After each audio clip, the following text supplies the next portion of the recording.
More than ever, the economy is going to be affected. Jobs are going to be affected. She has been named MIT's Top Innovators Under 35, Inc. magazine's Top 100 Female Founders, and her work spans molecular biology, policy in the White House under the Obama administration, director of a private equity and VC funding, and now food AI. How should people be interacting with AI to ensure that they're not left behind? I've understood the mechanics and the sell and the energy of fundraising to get to, past $5 million in fund. We'll probably have more than 10 million by the end of the year. Like, let's be real. The world works off of sex. I don't think we talk about sex enough. With your company being as data focused as it is, do you have those moments? Do you lean into your intuition or to your spirituality?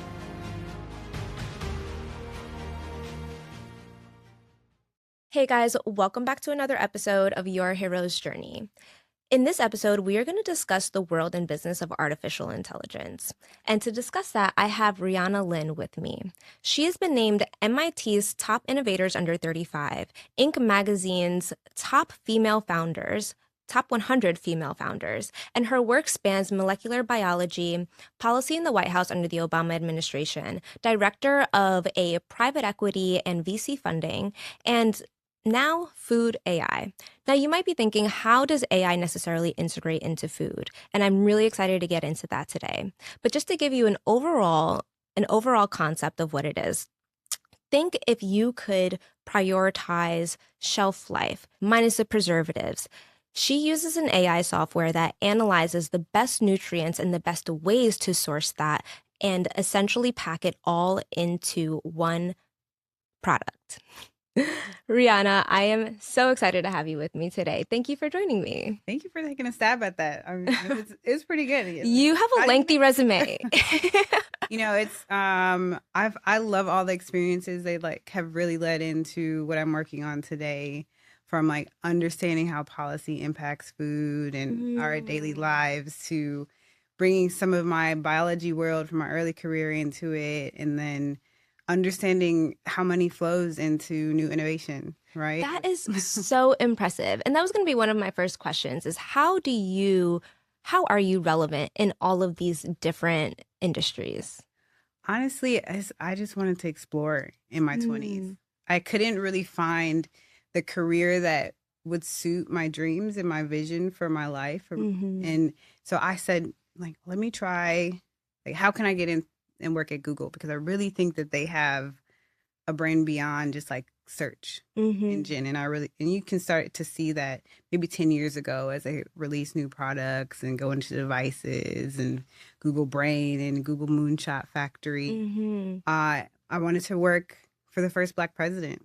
And that was really important for me because you could see the shift in social media and marketing and how that changed policy and community building. And that experience was exceptional. I wanted to work for the former CEO of McDonald's and his private equity and venture capital firm that is now more than $2 billion in assets and under management, and has some amazing investments globally and across the U.S. And, I follow great leaders and visionaries and just sort of have charted this path, and now I'm building that with Journey AI. Part of the reason why I called it Journey was to think of my own self in this career, and but food has always been a core staple of that.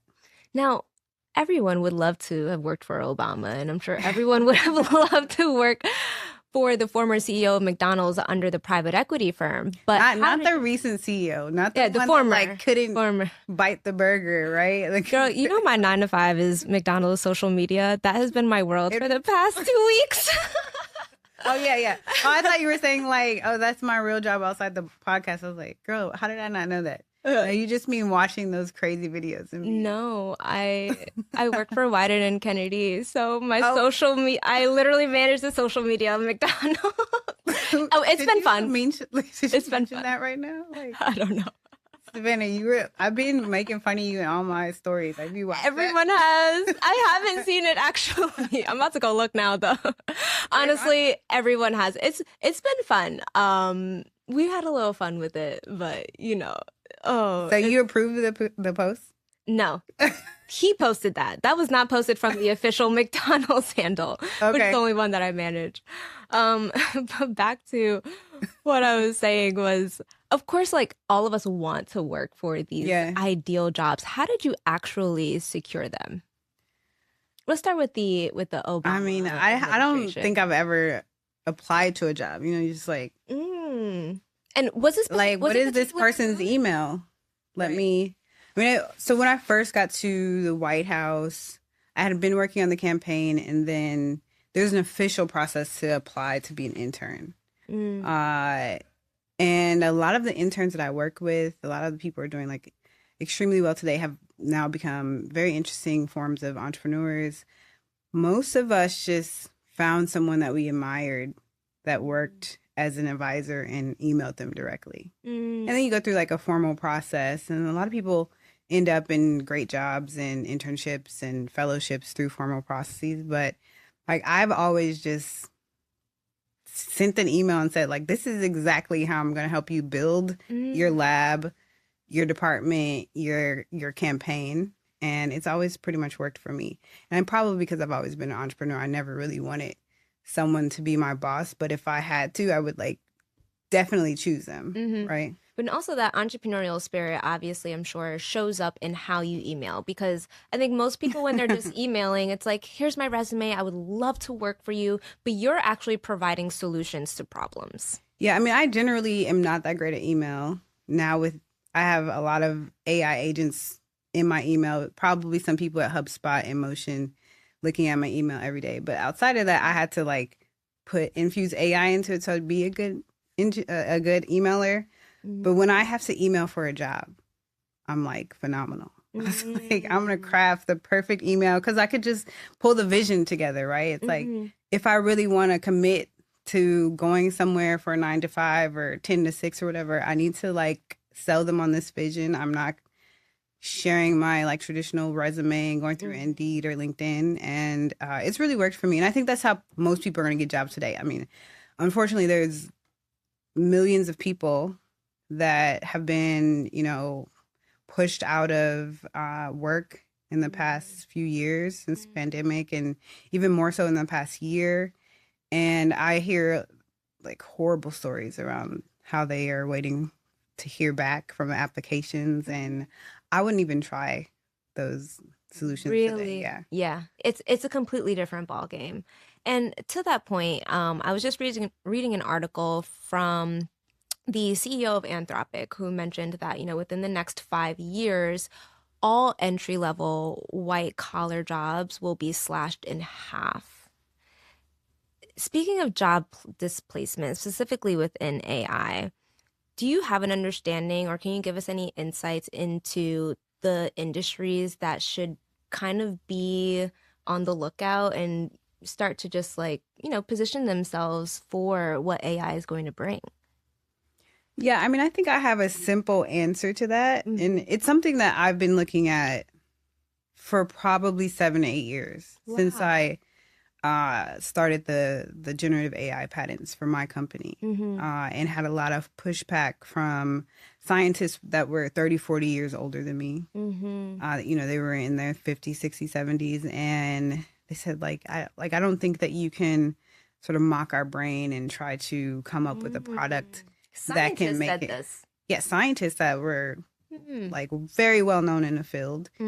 And as we were building out and designing white papers, and I really was pushing this patent that today I don't really enforce, but I knew that like as a Black innovator, I had to put it out there. But to get back to your question around job loss, it's like researching for an AI patent, and you're thinking about the impact, and you're thinking about the roles it's going to replace, because at the end of the day, my vision was, how do we make the food industry that is pretty much about 70 years old, like the modern food industry, since it really started coming out with grocery stores in the 1940s. How do we make it as efficient as possible? And what does that mean? That means like 50,000 jobs, 500,000 jobs that go into food science and food technology, and people that work in facilities that like make our crackers and breads and soups and everything. those jobs are going to be cut significantly with a technology like ours. But at the end of the day, these 500,000 people feed 8 billion people every single day. Wow. Like their workflows and their decisions around the ingredients that should go into these products. For me, it was like, if we lose 10,000 jobs, 200,000 jobs, even 100,000 jobs of those 500,000 or 250,000, that impact will shift to 800 million people, a billion people that need to eat better every single day. And so when I think about job loss now, I think most AI leaders are thinking in that way. Like, we're going to have significant job loss, but we're going to have one of the most major transitions in like modern human history ever. And I think my rule of all of it is, especially coming from a family of farmers and real estate investors and construction managers, it's like, do a job that you need to use your hands with. Like, those will not be disrupted in 5 years significantly at all. Plumbing, I mean, they're going to be plumbers making millions of dollars, electricians. Millions. Yeah. I mean, it's going to get more competitive because people are now going to have to shift over to farming and plumbing and electricity. But for the most part, those jobs are safe, right? Robotics aren't really there. We're not using robotics and focusing on it yet. I think robotics investment recently has gone into companions, like who can just like roll around with me at the house and maybe like wash some of my dishes, but not like on a large scale in restaurants or working in services like that. Okay. Yeah. Now, you specifically mentioned like how many people that you'll be able to feed. I tried to do your business justice at the top of this, but can you give us a better understanding of what exactly it is? I know you started with Journey Bites, right? Which is like that nutrient-dense snack that was... Yeah, they were just like little kind of Soylent Green-esque smoothie cubes, like very nutrient-dense cubes. But that was just the front of the data that we were building. I see. And fruit snacks are in almost every country. Everyone has a form of fruit snacks. It could be, you can go to Ghana and you'll have like dried fruit, little niblets, not as much sugar, but like if you look at the history of fruit snacks, like every culture has sort of their version of it. And so we wanted to make the core data around what is now today Journey AI, with fruit snacks being something that like have long shelf life that a lot of people like, that we could be really creative around. And at the core, Journey is just a very great database. It is a niche database. We focus primarily on nutrition data, on sustainability data, and cost data, which is really important. So my goal has been to build one of the world's most actionable databases for everyday decisions around most of what we eat. And this is the data and the tooling and the decision making that a lot of our companies and brands at most of the grocery stores use every single day. Yeah. So it sounds like you went from B2C to B2B. What are some of the businesses that you're currently working with? Well, we had this B2C sort of front, but we were always building for always B2B. B2B. Okay. Yeah. It was just like a test trial. We had made a few 100,000. Like a proof point. Yeah, found all the gaps. It was really fun, really delicious. I was with my grandmother this weekend, and she still has these little Journey Bites like on her dresser.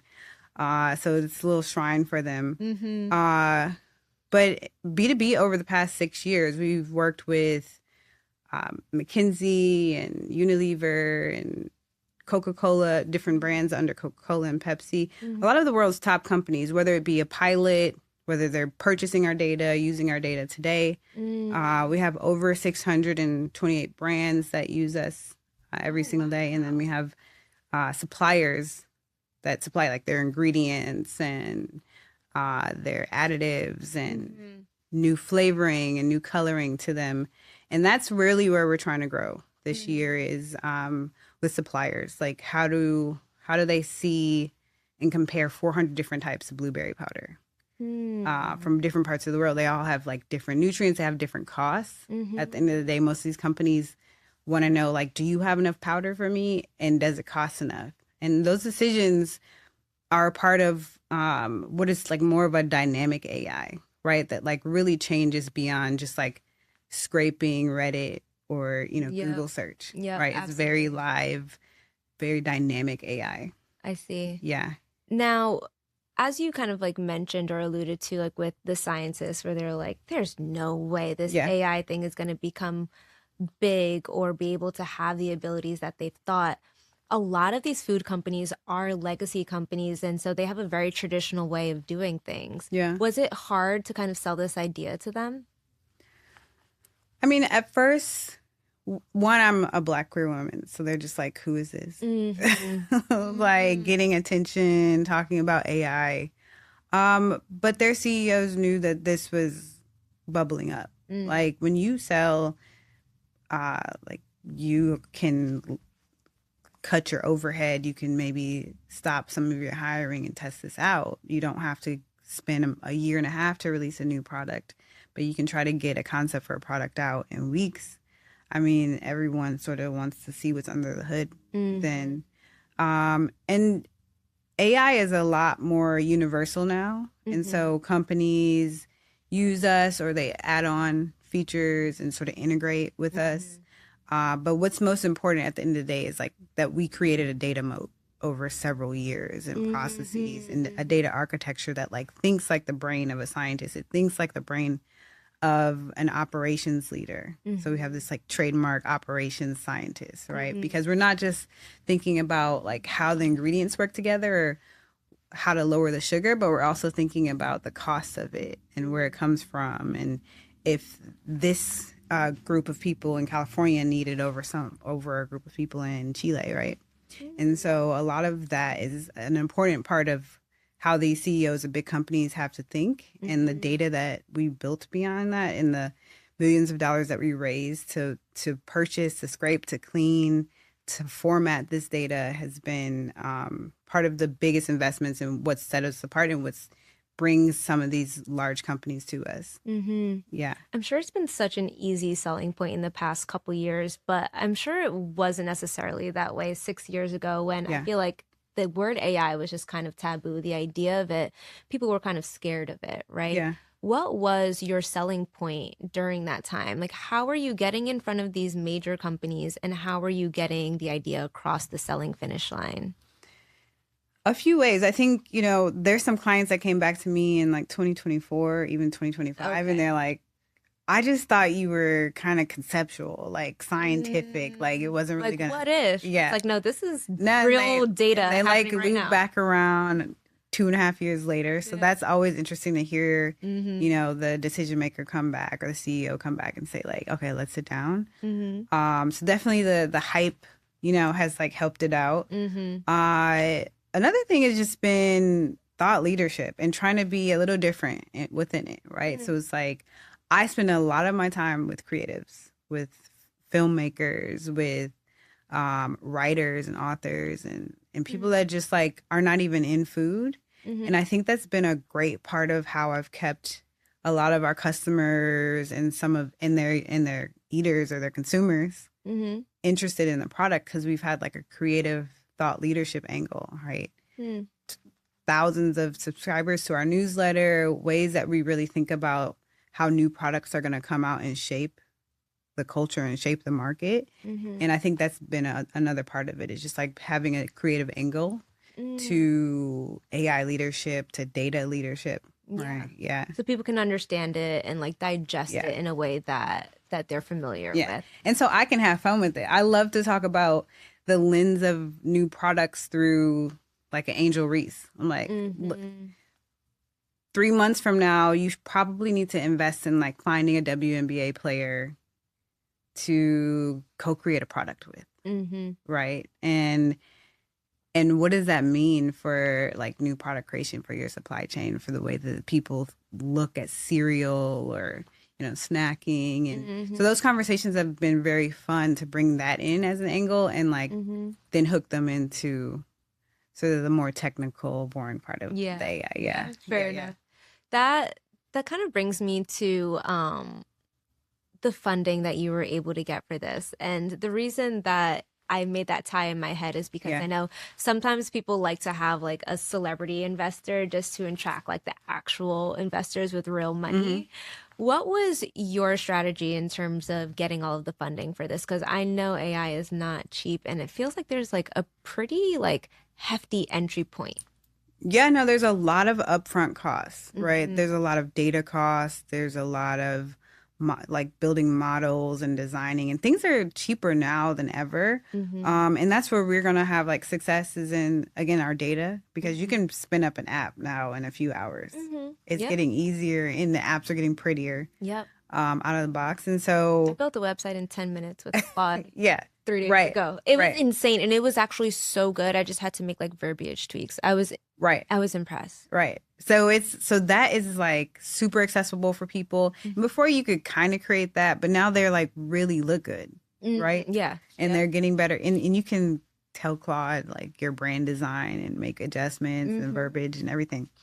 So I don't know. For now, I think the angle has been continue to invest both in like, or for my fundraise for our investors and our funders, it was like we need to continue to invest in like this data gold mine and invest in the infrastructure behind it, because what people are realizing is that food is not just for satiation. Food is not just, sort of your everyday cultural thing.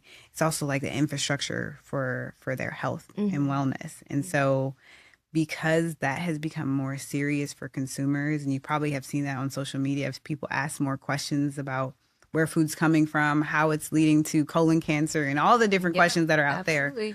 That infrastructure has now brought another type of customer to us, and that's like other app developers that need our data to supply to their customers. And so now we have like an API and a data structure that we have to invest in. So continually thinking about like where the customers are going to come in, the growth. We haven't had necessarily a celebrity investor, but some of the top like global AI and tech venture firms behind us. And some like very well-known billionaires as well in their companies that we don't really talk about, but they had like their own checks or their family offices invest in Journey over the past few years. And have you always had this network, or did you have to do a lot of outreach? Yeah, I mean, I think I have a decent network. Like where I've worked at the White House. And I was an athlete at some good schools, and I've had just like some pretty cool jobs. So I've always had like a decent network. But it wasn't necessarily all in tech. Like maybe a lot of it was leaning toward business and policy. And so I've understood the mechanics and the sell and the energy of fundraising to get to, past $5 million in fund. We'll probably have more than 10 million by the end of the year.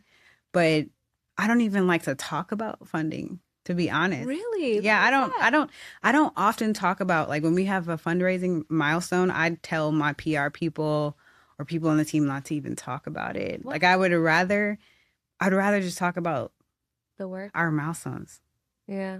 Like cool. The new products and our data milestones. And too often, especially women and Black entrepreneurs are so lauded because we're such a small percent of the pie, right? We're 3% for women, less so for Black founders, and Black women founders under 1%. And it's pretty those terrible. Numbers are in terms of like how the percent of all money that's raised. Right. Yeah. Not how many Black entrepreneurs are out there. Like much higher, right? Yes. 10, 20%, right? They're just not getting over indexing dollars. Yeah. And so either they are not believed to have a scalable business, or they're not going to build $1 billion or $100 million company in a few years, or they don't have, and it's also a system. Like when I was building Journey, most people were like, she might just say as a consultancy. Very early on, or the scientists saying like you can't conceptualize it now and turn it into something that like connects into major global supply chains. And so I really just been set on improving the data and the product more than anything.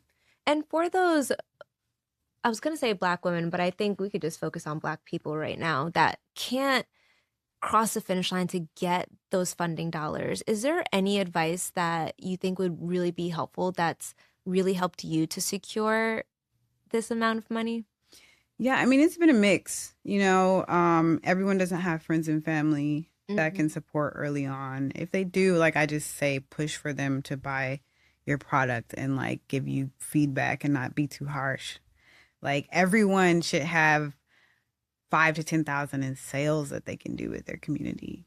And like no matter what the economic state of their community is, like you should just go after that with like early sales. You should start there and then try to get outside dollars, because it sounds like you might need like a proof point before you. Absolutely. And then it's like, okay, do we have revenue then? Can we get a small bank loan? Can we get some revenue-based financing, which is easier than ever? Like plug in your Shopify store, plug in your Stripe, and you can get a small loan.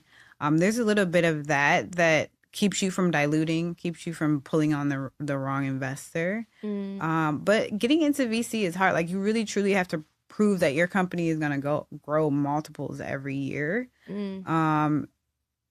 I push for a lot of like government research, government grants, citywide grants that can prove a few things. Like, can you hire people locally in the state? Like, are you gonna push for, workforce enhancement with your company? Can you prove that out? Like, you should have that statement with your company, no matter whatever industry you're in. Is there an R&D perspective? Like, can you make... What's R&D? Like research and development. Okay. Like, can you make the country, the city more innovative? Like, is there a way to research your face product, your hair product? And is there a new ingredient or intervention or innovation that you can bring into it that's going to help the IP of whoever is supporting you, right? I never knew that VCs cared that much about helping people. I thought they just wanted to make a dollar. Well, I mean, that's like going after grants. There are impact VCs. Got it. That's right? Specific to government. Yeah, there's a lot of social and impact VCs, mostly led by women, to be honest, or like Black-led funds have some of the sort of social impact venture mission behind them, like solve a sustainability issue, solve a community issue, solve a health issue, right? A lot of VCs right now are getting into health and community wellness with their investment thesis. And so those are some of the easy wins to go after. They write checks from $50K to $250K because you have like some sort of alignment with the community or the industry that they're trying to impact. And then if you can show revenue growth or sort of innovation vision beyond that, then the money should start to roll in if you can hit the milestones. There is a social media video that just came to my mind, and it was making a joke about particularly like white males who are selling AI products but haven't actually built anything yet, but they're able to get millions of dollars. Yeah. What is the difference between that and this process that you are mentioning of like having proof points? Do you think that's just something that they can do because they are the white man of America? Yeah, I mean, I think the venture system is set up to like keep a lot of the same people circling and pyramid scheming a lot of the same money. Not until there's like an IPO and then they flush the money back into the same pockets, right? So there's a lot that you have to dig into, but it's a game of life. Yeah. And so you can play it. And right now, I think though, what's most exciting is that you can be your own brand and scale, or you can be an individual with a small team and a great vision and a great personality and work very consistently and build a $5 or $10 million company and not even need the venture dollars, right? Because it's easier to build apps than ever. It's easier to build AI tools and wrap them around than ever. But if you have like that community, sort of that social presence, like you could scale a good company right now. Yeah. Okay. And it doesn't come around a lot. It's kind of like getting into Bitcoin. And I got into Bitcoin like in between 2014, 2017, like all the, like all the like Not that, I mean, it was like decent a few months ago. Now this Yeah, not past week, it's like, yeah, it is. I don't even deal with, I don't even look anymore, to be Same. honest. Same. But knowing that I got into AI and crypto like years in advance, and I was still years, but I still think about like, oh fuck, I remember that guy was telling me I should like bought some Bitcoin. I was thinking like it took me a year, and it went up from like $100 to 900. You know, it's just like those things really hit at you. But I think now, if you could say, if I could think about just like as a biologist and researching trends over like thousands of years, like this is a time, a gold rush era, where people should be heads down, because more than ever the economy is going to be affected, jobs are going to be affected, the way we think about life, the way we think about how the government supports everyday people is like going to shift drastically. And so you should just like want to build, like not even think about raising too much money beyond that.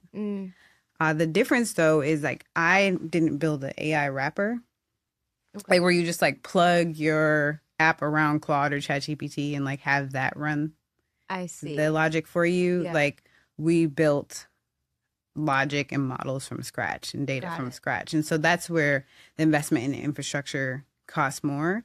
But if you're just building a wrapper with a great idea and you have a community and you just want to be that brand, I think that's more important right now than ever. It's just like boots on the ground. Yeah, I would agree. I would agree. Like entrepreneurship is going to be the way. Like there's only also so much money you can make climbing the corporate ladder these days. Like inflation has just outpaced it so much. And honestly, the corporate ladder is going to be different. You're like half the corporates are not even going to be there themselves. Yep. Yeah. As we mentioned, all the entry level jobs, like half of them won't even exist anymore. Yeah. So in terms of mid level too? Yeah. Because like, like especially with office and admin stuff, like there's some EAs that make like 250 and like that may not even be. Don't need them. Oh, I hate to say that, but I'm just one of those people where you have to be like really honest right now. It's like people don't want to pay that. Like if the economy is going to shit, we have wars, and people just want to be like at the south of France eating blueberries. Like they're not gonna spend, like you're gonna cut your overall overhead and your personnel and your payroll. If machines could run 24/7 and do that for you, it's just energy costs. And so I think a lot of people are up for a wide awakening, but life is gonna get less digital, I think. Really? Yeah. Eventually. Through AI. Yeah. That feels like a little bit of the opposite. I think that like we're just in a AI is everywhere. It's like ubiquitous. It's like omnipresent, right? But people are just gonna like step back and say, I just want to sit my little ranch house that I found, grow some things. Like that. We're so gonna be there. And so I try to enjoy that life as much as possible. I'm grateful to have older family members that still knew that life before anything was out. And I try to sit in that and think about the beauty of that and like why we need to return to that pretty often. Yeah. Change is truly scary for everyone. And obviously like AI is just like taking over rapidly, as you mentioned. How should people be interacting with AI to ensure that they're not left behind? Yeah, that's a great question. I just read this article about how, there's like a lot of concepts around AI slop and how AI can be making you sort of pull away from your cognitive growth because you're just sort of, your brain. Yeah, you're just kind of getting to this like lazy mode, autopilot mode, right? But a lot of people that will be successful in AI are super inquisitive. They ask, like, how did you figure that out? Where did the data come from? Like, can you help me create a plan for myself? Ask it questions. Ask it to give you the document, the PowerPoint, the presentation, the new website, and then tell you 5 ways to like reconsider your strategy behind it. I always think of ways to sit with what I've created or how I utilize AI and like help it expand me into like a new skill. right? Because usually one thing that I typically do is develop a concept or a new site or a new feature, and I just hand it off to the engineers. And recently, because I'm more of like a front end developer, like I have enough skills to do a lot of our front end stuff. And recently, I'm like, let me dive into more of the infrastructure and see if I can launch this and some of the back end a little bit more. So I'm asking it to like tell me what my engineers would do and see if I can like learn that skill. So like really skill expansion, I think, is something that you should continue to develop. And but beyond that, there's a lot of digital barriers. Like there are people that are still using their cell phones every single day. They can't really develop a document and turn it into full reports. And I think that we need to create a lot of more community building around training and understanding it and having these conversations. Agreed. We need to go into like mental health facilities and understand if there's possibilities to think through new models of investment in it because of the sort of the prohibitive costs of mental health services across the country. There's so many different applications of AI that could be trained and brought beyond the digital divide or that exists in so many rural parts of this, just even in the U.S. And I think that a lot of people will be left behind economically, but that doesn't mean that we have to figure out how to shift through that. And I often talk about universal basic income, but I think we need new training programs as well for what the new phase of life in the States will look like, or just globally. And do you think anyone can do that? Because like when I was doing my research for this, there was an analysis done by the National University that said in order to work in AI, 77% are required to have a master's, 18% are required to have a doctoral degree. And it just feels like it's like, some people can barely afford a bachelor's nowadays. To work in AI. But to build a business around it, you're saying. And those are two different things. I think it's limited. I mean, I don't think to work in AI, like, what does that mean? It's moving so fast. Like most of the AI people, all we know is the world is going to be very different in like 2-3 years. Like that's what we know. Things AGI, like artificial general intelligence, is becoming smarter to like where the AI is competing with each other now and creating their own subsites. I think that more than ever, we just need to understand what the impact of AI is going to be outside of working in it on it. But there are so many smart, creative people in all communities across this world that are using AI to edit video, to be a storyteller, to navigate legal complications when they can't afford things, right? And so I think it's just like, how do people continue to build the lives that they need from restrictions or limitations that they had before some of these tools existed? But everyone is going to be significantly impacted. I don't think there's going to be like a lot of people working in AI. There's just going to be a lot of people trying to understand the data that's going into AI and how it's can be sort of wrangled in. That's fair. Yeah. I love that take because it reminds me of a quote that says like, the common man does not understand the way fire works, but you use fire every day to cook your food. I was going to say warm your house, but that's electricity. We're not back in the day. Still, yeah, fireplace. Yeah. So you don't necessarily have to understand the ins and outs of it in order to benefit from it. And also, even like you were mentioning, like if someone wanted to create a business about teaching AI to inner city populations or older people, like you could easily get government grants for that. And if not, I mean, we'll community fund it. There we go. Like pitch it. We'll throw a little $5 on each of them. Everybody. Yeah. Do you guys invest in other AI companies? We're looking at some. Okay. I've been wanting to acquire some smaller companies, and I think we're going to do that later this year. What are some of the categories that you've been interested in? Mostly on like logistics and supplier companies, like former ingredient brokers. I want to acquire a lot of companies that use WhatsApp.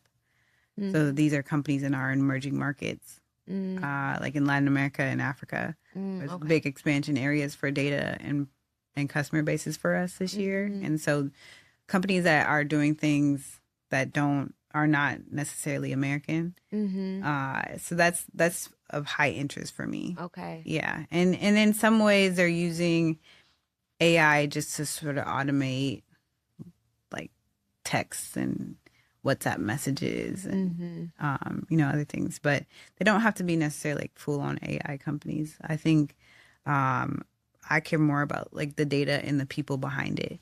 I see. We also have this tool Guava that has not been really released publicly. We've just kind of been beta testing in different areas, and it's a scanner where you can see our data from products around the world. And That's really cool. the concept around just human personalization of your products is really important for us as well. Like, Mm-hmm.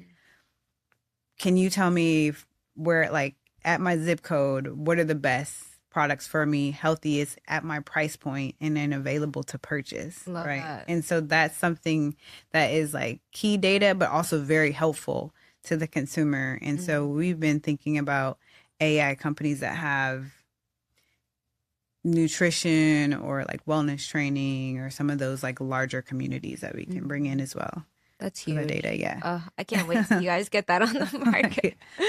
Now, when you were referring to VC funding in particular, you mentioned playing the game.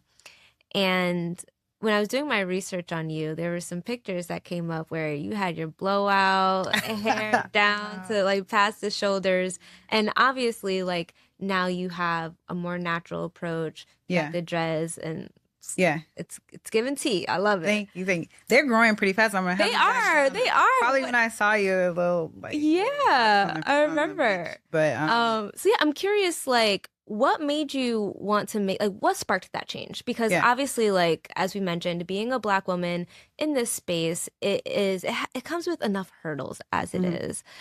What sparked that change, and did you witness like any significant shifts Yeah. in how people were receiving you? I think about that like a little bit. Enough, right? Okay. Like to be honest,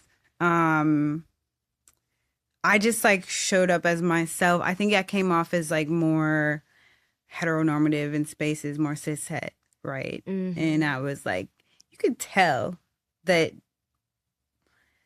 I would get more like stares from men in meetings, right? And then it became like, well, if you're staring at me now, do you like when I show up like in my more masculine energy, right? Mm-hmm. And so for me though, cutting my hair was just a part of my queer journey to feel one, I was terrible. Like you probably saw some pictures where like my like some of my hair was like coming out straight and like the blowout wasn't really going.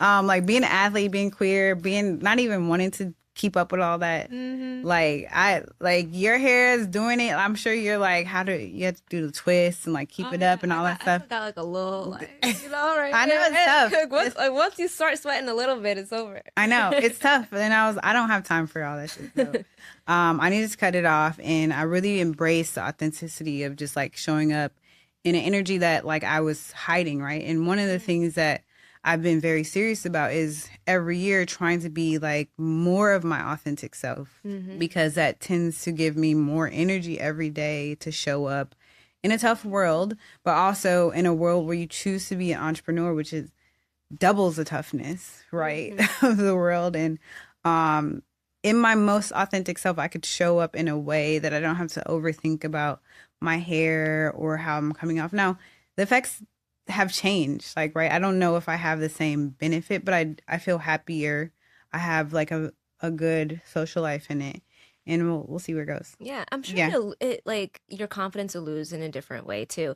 I also wonder if it did it work for the better, right? Because if a man is like more so like, oh, like she kind of looks good, like, and now like you take that away, he could Yeah. just focus on like what we're actually here to talk about. Did you find that at all? That's been Yeah, I mean, like, for the most part, but also okay. like let's be real. the world works off of sex. I don't think we talk about sex enough. I agree. Like in entrepreneurship circles and tech and AI, and that's just a part of how the world works. And what exactly are we referring to exactly? Just like attraction to people. Like that helps move stuff along. Yeah. Oh, it helps move stuff along. Of course you want to be like, oh yeah, I'm here because I'm so smart and my AI my AI is so good and I thought about it years in advance. Like that's all true. But it's like, no, you really liked my blowout. Because that's our going out to dinner. And like that, I mean, I have some friends that do that very well. Like that's what they lead with. That's how they get their money. Yeah. And I think we got to be honest about that sometimes. Yeah, I agree. Yeah. Now, when did you decide to make that shift? Was it like after you already had all your funding? Or? No, it was like at the beginning of like after maybe I got like the first $500,000, and my girlfriend at the time was like, she was really into being a barber. Like that was like her third job. She's an engineer, and she's like, let me just style your hair. And I was in London. I just like had them cut it off one day. And I was going impromptu. Yeah, I was flying to a wedding with some friends in Portugal, and we stopped in London, and I just went to south side of, I forgot the neighborhood, but somewhere south, like where all the like Jamaicans and like, British people are. And I was like, y'all just cut it off. I'm just gonna have like a fresh head summer in Europe. And so this was like summer 2019 that I cut it off. And my mom saw it and she was like, that looks great. Like that's really working. Cause you got the face for it. You really do. I must say. Thank you. But it was tough at first. Cause I'm just like, man, do I need like extra eyelashes? You know, it's like, like the feminine is gone. You feel that at first. You've been relying on that. But I was able to like just embrace this masculine side of me that is like very much present. And so it's been great to work into that. It then helped me shift some of how I dress, and it's been a fun ride. Yeah. And you didn't see like any difference in how much money you were getting or how quickly you were getting in terms from a funding standpoint since you did it midway? Absolutely. I mean, I definitely get less like follow-ups from male investors. Wow. Like I see it. I see it. Like wow. And then like the dinners and the like promise extra checks, like because I was like a baddie in my 20s before they talked about it. I didn't know, but it was just like, oh, you getting flown out in your 20s. Like, okay, I didn't know what was happening, but I was having fun. So comparing that to now, it's a little bit of a shift, but I think I've proven it enough.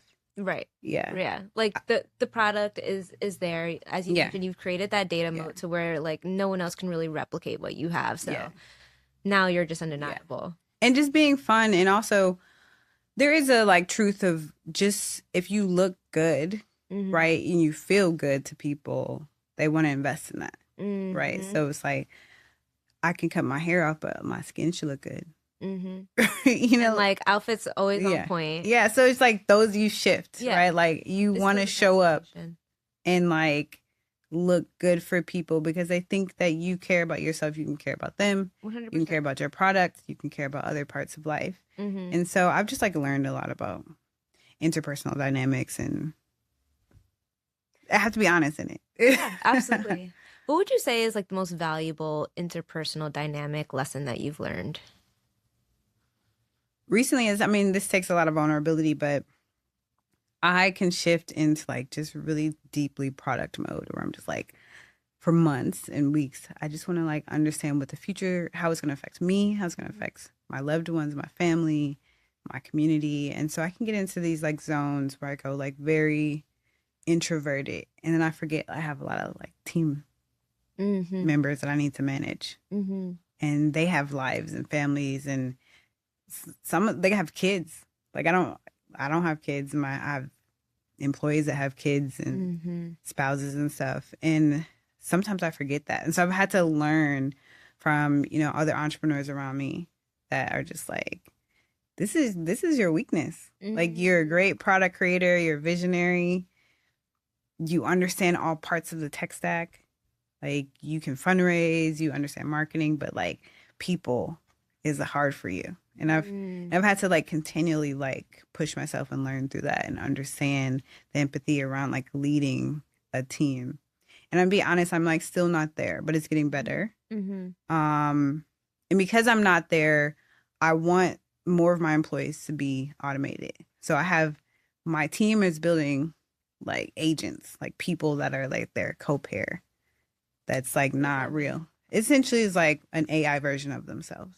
Oh, really? So like I hope like my company would be like half AI employees. Like we'll probably hire maybe 9 more people and build like 18 AI people. And when you say like a co-pair, like it's basically the AI version of themselves, like are they showing up? Is the AI version showing up on Zoom meetings, or are they only like doing certain tasks? That's what we're building. I mean, we have like 6 AI employees. They have names, they have tasks every day, and they are like on the org chart. I love that. Yeah. So like I started sharing that. It's like social reading, like give a summary of like what people are saying on the social media right now and like how would you present it. We do like some really interesting, like we can be like sort of judgmental, like how does that like new push to GitHub look? Like how does a new website feature look?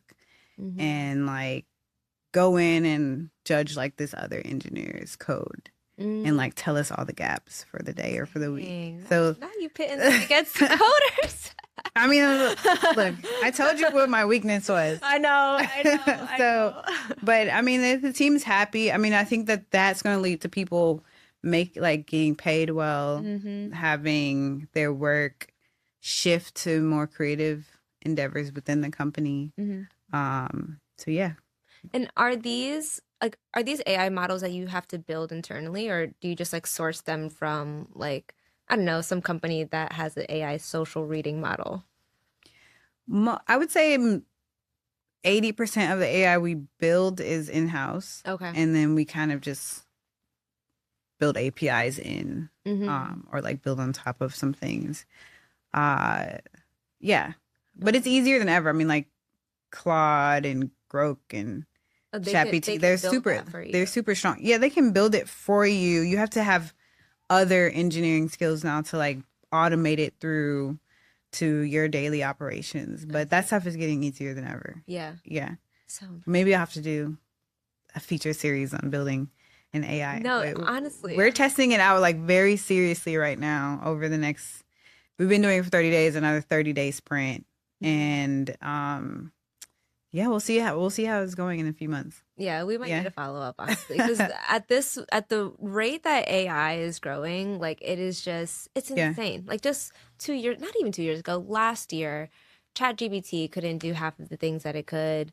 When I started this podcast, I think a year and a half ago, and there was no ChatGPT, no Claude, and I was literally doing everything by hand. It would take me at least 2 weeks to like get all of the research, formulate it into a flow, and then like condense it. Whereas now it takes me 2 days. Right. And that's just like a year and a half of change. So I can't even imagine in 2 years. But okay, so back to like more of like the personal side of the business. This is such a hustle culture.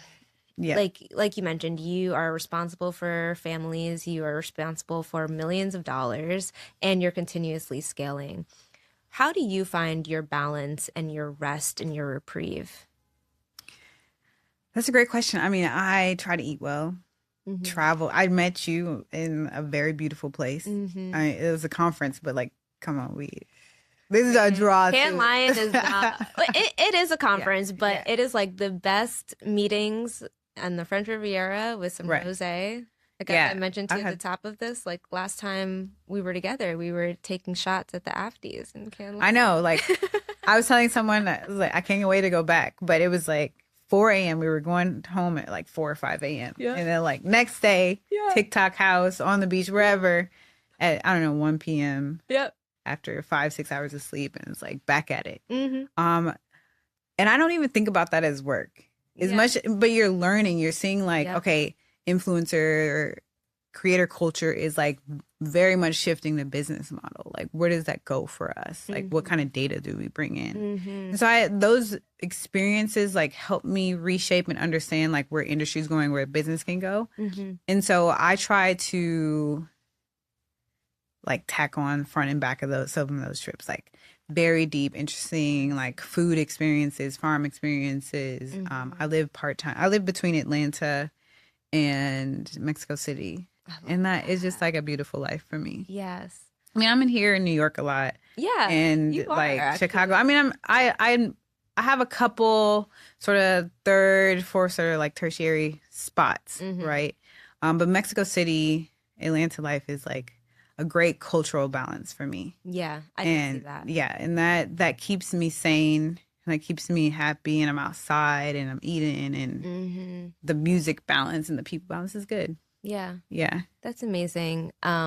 Especially feel with Mexico City, it's just a bit slower, which is nice, right? So it helps you to get out of the hustle culture and mentality that is kind of innate here in America. Yeah. Especially in New York. Like, it is just, as soon as you walk out, it's like, it just feels like the energy takes you. And if you're not going with it, you feel left behind. I know. It's like even getting on the flights here, like on a Monday to Atlanta is different than a Monday to New York, than a Monday flight to Mexico City. And I'm like, okay, I got to prepare myself for New York energy this week, right? And so I was thinking about that. That's a good point. Yeah. How do you prepare yourself for New York energy? Honestly, I'm just like, you're not gonna rest. I don't ever come here to rest. You know, it's just like, how many people can I see in one day? Yep. I like, do I need to get on a train? Like, I don't know how I do it. I'm never on a train in these other cities, right? Like, I'm either driving or walking. And I'm like, I'm going to get on the train because it's like 28 minutes instead of 39 minutes. And it's, you know, it's just like all these calculations of like energy expenditure. But New York is like so unique and beautiful, from the architecture to the people to the food to just like, it's just an amazing place. And you get as much energy as you put out, but it's like a very high exchange. Yes. Like in both directions. Yes. Yeah. Completely agree. Yeah. Now, with you being so data focused, when I interview a lot of entrepreneurs and I ask them about their decision-making process, or even how they ended up even getting like imparted with this business idea, a lot of it is rooted in intuition. Or like, you know, I got it through meditation or spirit, or when I was praying. Even with your company being as data focused as it is, do you have those moments? Do you lean into your intuition or to your spirituality? I do I do. I really try to sit down in that practice and think about like internally in the business, like what is keeps me grounded. And then I have a lot of like a fairly large spiritual range. I've come from like sort of my mom's side, like very sort of a balance of like Christian Baptist, a little bit Catholic, and my grandmother on my dad's side like really rooted me in Buddhism and like meditation practice. And so, and then just like traveling so much, you find just like appreciate other practices. And what I've done to root myself, and I sometimes get knocked off of it with travel, but I've definitely tried to think of ways that, and even like my grandmothers to me they're kind of like deities in a way. And so I think about like, what would they do? What would they do for themselves and for their family? And then I also think about like, where does my intuition lead me right now, which I really try to tap into, because I really think, you know, you have like major revolutions in the world that are impacted by technology. Like the last major one you can consider like the Industrial Revolution, or even in agriculture, like the Green Revolution, where we introduced pesticides and stuff like in the 70s and 80s. But these like changed the world drastically, like when we introduced refrigerators and all this stuff in, you know, 40s and 50s, like post World War II.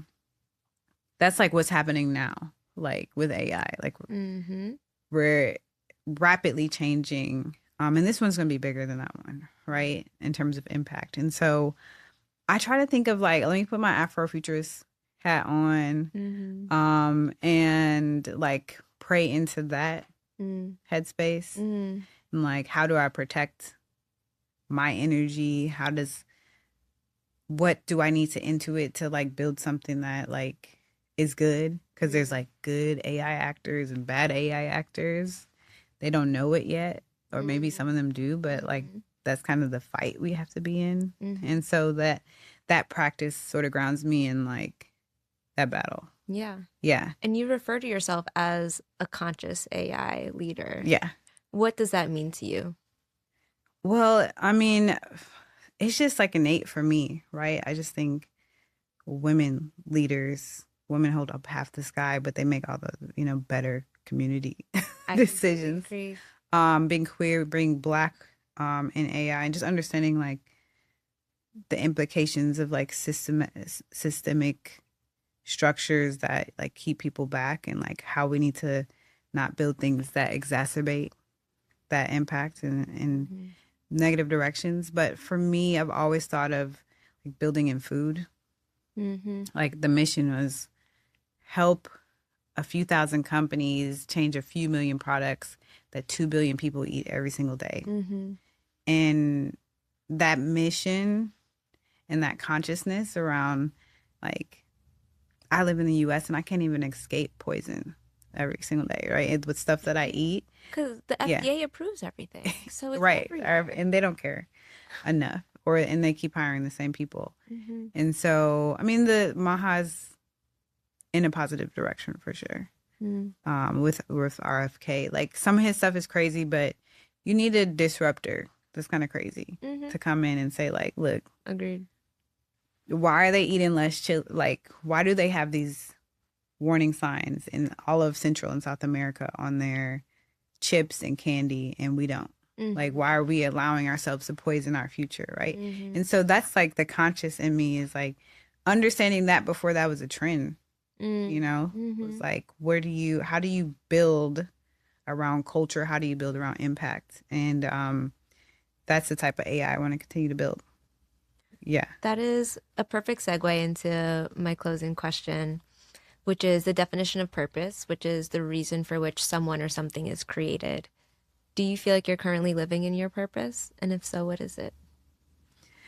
Wow, that's a tough question. I think I have to be, because I'm so excited to be doing what I do every single day. And I feel so grateful to be in this world. And like, that has to be the foundation of living in purpose. Is like walking in gratitude and walking in a knowing that the work that you do is literally impacting a lot of people. But more than that, it's like making my little girl and my future self like very proud. And so that purpose is in ways like shifting somewhat and from food to creativity, supply chain, to just what are we going to be with this AI world? But I'm so incredibly grateful to have the responsibility to like continue to think through these questions right now. Yeah. Amen. Thank you. Great. That's a great way to close it. I appreciate Thank you, Riana, for your space, your insights, your gems. I'm sure we're going to need a part 2 by the end of the year with the way AI is progressing. Agents. But seriously, thank you. This has been a great one. I'm so happy that I can finally join. Thank you so much for the questions. Yeah. Thank you. Yay.